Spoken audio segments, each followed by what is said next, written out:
Nina Idi est cassé la lila. Les gars, Macron choisit Ngongo en remplacement de Biya qui est déjà inconscient. Écoute dans cette vidéo jusqu'à la fin. Bao. En fait, il s'agit du plan de succession de Paul Biya avec Paris à la manœuvre. Mesdames et messieurs, vous vous souvenez qu'il y a 3 ou 4 ans, on parlait sans cesse, sans arrêt, de Franck Biya, qui est le fils aîné de Paul Biya, qui se prépare à succéder à son père. On a vu ce dernier se rendre au Lamida de Rey Bouba, chez le vice-président de l'Assemblée nationale, Aboubakari Abdoulaye, qu'il était escorté par la garde présidentielle. On l'a également vu au sultanat Bamoun à Fumban et tout. Vous vous souvenez également que lors de la visite officielle du président français au Cameroun, Emmanuel Macron, Paul Biya avait présenté à ce dernier son fils aîné, Franck Biya, comme son successeur. C'est du moins ce que la presse avait rapporté à l'époque, que le président Paul Biya a présenté à Emmanuel Macron son successeur, Franck Biya. Bon, on a parlé des rencontres à Paris entre Franck Paris, qui est, on va dire, le chargé des affaires africaines au palais présidentiel en France, à l'Élysée, et Franck Biya et tout. On a même également parlé d'une bonne partie des officiers généraux de l'armée camerounaise qui se sont rendus au domicile de Franck Biya pour lui faire allégeance. Fin décembre 2023, on a parlé d'un cabinet français, d'une agence de lobbying française appelée Escal Consulting, qui a été recrutée par des proches de Franck Biya afin de battre une campagne de communication en vue de la succession de son père. Bon. Bref, entre, on va dire, 2002 et 2004 par là, tout portait à croire que Franck Biya était celui-là même qui avait été préparé pour succéder à son père. Et ceci avec l'appui de la France.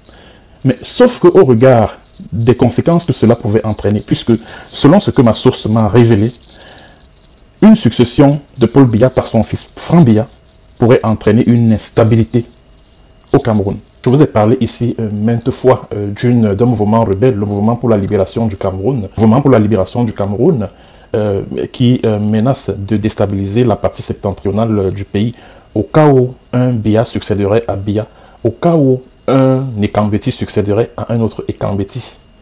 Voilà. Donc, selon ce que ma source m'a révélé, les services de renseignement français ont analysé cette situation-là et ont décidé de ranger la carte Franck Biya. Donc la France a donc décidé, on va dire, d'abandonner, de ranger la carte Franck Biya, malgré tout ce que Paul Biya leur a promis en termes, malgré tout ce que Paul Biya leur a promis en termes de matières premières, en termes de ressources du sol et du sous-sol et tout. Les Français ont dit niet.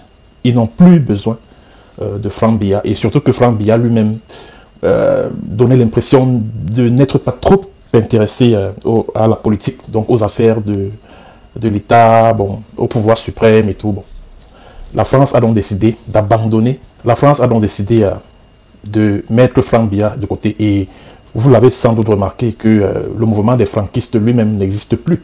Ce mouvement qui faisait parler de lui il y a quelques années n'existe pratiquement plus. Voilà. Donc, et par la suite, écoutez très attentivement ce que je suis en train de vous dire là. Et par la suite, Paris a jeté son dévolu sur Marafa Hamidou Yahya. L'objectif étant de contenter les compatriotes, les ressortissants du Grand Nord, pour qui le pouvoir doit repartir chez eux. La France, après avoir rangé la carte Franck Biya, a jeté son dévolu sur Marafa Hamidou Yahya. Et c'est depuis des années, que Marafa est soupçonné d'être le chouchou des Français.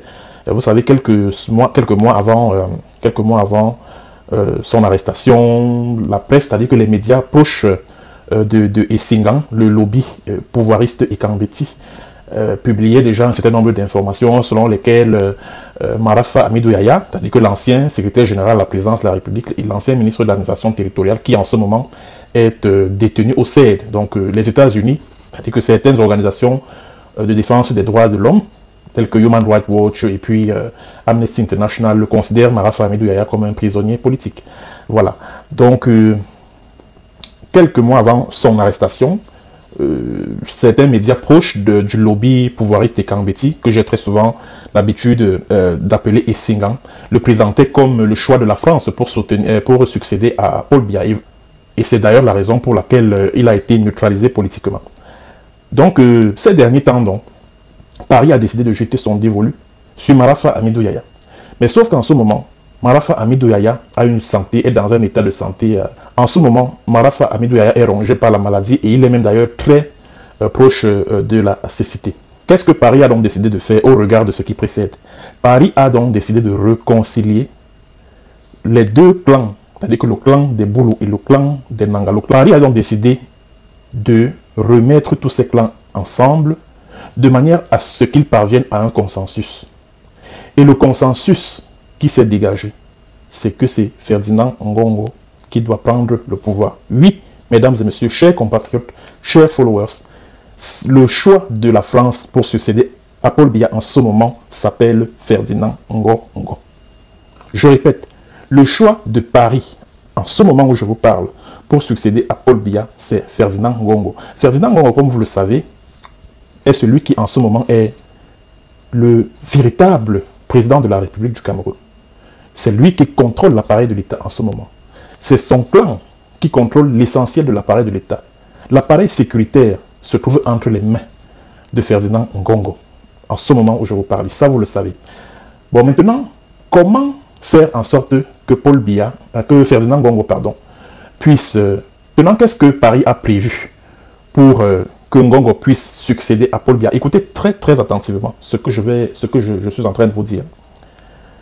Paris a prévu un coup d'État à la gabonaise. Est-ce que vous comprenez ce que je suis en train de dire? Paris a prévu un coup d'État à la gabonaise, c'est-à-dire quoi? Après la présidentielle du 12 octobre prochain, Paul Biya va être proclamé vainqueur. Ça, il n'y a pas de doute là-dessus. Vous avez vous-même vu toute la mascarade qui a eu lieu à Élections Cameroun ce samedi où en face de Paul Biya, il y a 12 faire-valoir qui vont l'affronter lors de ce scrutin. Alors après donc la présidentielle, Paul Biya va être proclamé vainqueur, il va prêter serment et tout. Et par la suite, quelques mois après, la garde présidentielle va faire un coup d'État. Et c'est le commandant de la garde présidentielle, le colonel Beko Abondo. C'est lui qui sera donc chargé de diriger la transition politique. Mais contrairement à ce qui s'est passé au Gabon, où Oligui Nguema, le commandant de la garde présidentielle, qui était chargé de diriger la transition, mais a fini par se porter candidat et à être proclamé vainqueur de la présidentielle qui a eu lieu au Gabon, je crois que c'était en avril dernier, le colonel Charles Beko Abondo, qui va diriger là, qui a été prévu. Bon, je ne dis pas qu'il va, mais c'est ce que je vous dis que je mets là, je suis en train de révéler là les plans de Paris, c'est-à-dire que le plan de la succession de Paul Biya que Paris a prévu. Au Cameroun, le colonel Beko Abondo, qui a été prévu pour diriger la transition après Paul Biya, va céder le pouvoir à Ferdinand Ngongo. Il va céder le pouvoir à Ferdinand Ngongo. Et Ferdinand Ngongo sera finalement proclamé un peu comme ce qui s'est passé au Zimbabwe. Donc c'est le scénario à la Zimbabwe, c'est-à-dire que la succession au Cameroun là, va se passer comme au Zimbabwe. C'est-à-dire que ce sera un scénario à la zimbabwéenne. C'est-à-dire que au Zimbabwe, l'armée, en 2017, l'armée a renversé Robert Mugabe qui avait pratiquement le même âge que Paul Biya, 95 ans. Bon, Paul Biya, il a 92 ans. Il était sénile, il marchait à peine, etc. Et l'armée a décidé de prendre le pouvoir. Mais sauf que l'armée n'a pas gardé le pouvoir. Elle a transmis le pouvoir à Emmerson Mnangagwa. Et c'est la même chose qui va se passer au Cameroun. C'est-à-dire que la garde présidentielle va faire un coup d'État au Cameroun. Et c'est le commandant Charles Beko Abondo qui sera chargé de diriger la transition au profit de Ferdinand Ngongo. Au profit de Ferdinand Ngongo. Donc, chers compatriotes, Paris a jeté son dévolu sur Ferdinand Ngongo et c'est ce dernier que la France prépare à succéder à Paul Barthélémy Biya Bimvondo. Alors, j'espère que les partisans de Maurice Kamto qui m'écoutent en ce moment comprennent pourquoi tout a été fait pour empêcher la candidature de Kamto, parce que si Maurice Kamto était retenu parmi les candidats à l'élection présidentielle de 2025. Ce qui est sûr, c'est qu'il allait gagner ces élections. Et ce plan que je viens de révéler, le plan de succession prévu par Paris, allait tomber dans l'eau. Maintenant, la question que je me pose est celle de savoir si le clan des nordistes va accepter que Ngongo, qui est de la tribu Nanga Eboko, et les Nanga Eboko c'est un sous-groupe de l'ethnie Beti, si je ne me trompe pas. Est-ce que les nordistes vont donc accepter? Est-ce que les nordistes vont accepter l'autorité de Ferdinand Ngongo en tant que président de la République du Cameroun? Est-ce qu'ils vont accepter que Ngongo puisse succéder à Paul Biya? Bon, là est toute la question. Là est toute la question. Donc, mes chers compatriotes, tout ce que vous voyez là, tout ce que vous voyez se passer là, oui, les élections présidentielles, les candidatures et autres, tout ça, c'est du cinéma. C'est du cinéma. Tout a été prévu. La victoire de Paul Biya ne souffre de rien. Tout a été prévu pour que Biya soit proclamé vainqueur de la présidentielle et que par la suite, une transition militaire se mette en place. Et c'est la garde présidentielle qui va assurer cette transition. Au profit de qui vous savez déjà, Ferdinand Ngongo, l'homme à la punk. Sans doute parce que Ngongo a promis de garantir les intérêts de Paris. Parce que, comme vous le savez, hein, là, le Cameroun, c'est c'est une bananerie de la France. Il ne faut pas qu'on vous raconte des histoires. Que ceux qui disent là que oui, le panafricanisme, le Cameroun, oui, que la France a perdu du terrain au Cameroun, mais ça, c'est des conneries, c'est des histoires. Ceux qui les disent ne connaissent même pas le Cameroun. La France a toujours de gros intérêts au Cameroun. Mais au départ, ils étaient réticents. Ils étaient réticents parce que Ngongo est plus proche d'Israël. Au départ, ils étaient réticents. Mais tout porte à croire que, voilà, Ngongo Ferdinand leur a offert une garantie. Ngongo leur a offert une garantie. Et cette garantie est de protéger les intérêts de la France au Cameroun. Et je tiens à vous dire pour finir que ne parlez plus du clan Nanga, du clan des Boulous, parce que ça n'existe presque plus. Ces deux clans-là sont parvenus à un consensus. Franck Biya a été mis de côté et c'est Ngongo que Paris a décidé de mettre sur la sellette. Voilà. Voilà donc, mesdames et messieurs, ce que j'ai voulu mettre à votre disposition comme information. Bon, maintenant, ceux qui sont des Saint Thomas, venez dire ici que je suis un menteur, ramassez tout ce que je viens de dire et jetez à la poubelle. Bon, maintenant, ceux qui ont toujours cru en moi, prenez cette information-là et gardez ça dans un coin de votre esprit. Et ceux qui ne me croient pas, j'espère que vous ne viendrez pas le moment venu de dire « Ah, Michel Biemton, donc c'est Michel Biemton qui avait raison. » Avant le rejet de la candidature de Kamto, n'est-ce pas, je vous disais ici que le pouvoir de Yaoundé est en train de manœuvrer pour écarter Maurice Kamto. N'est-ce pas, plusieurs fois sur cette chaîne, je vous ai annoncé que le pouvoir de Yaoundé est en train de manœuvrer pour exclure la candidature de Maurice Kamto à la présidentielle de 2025.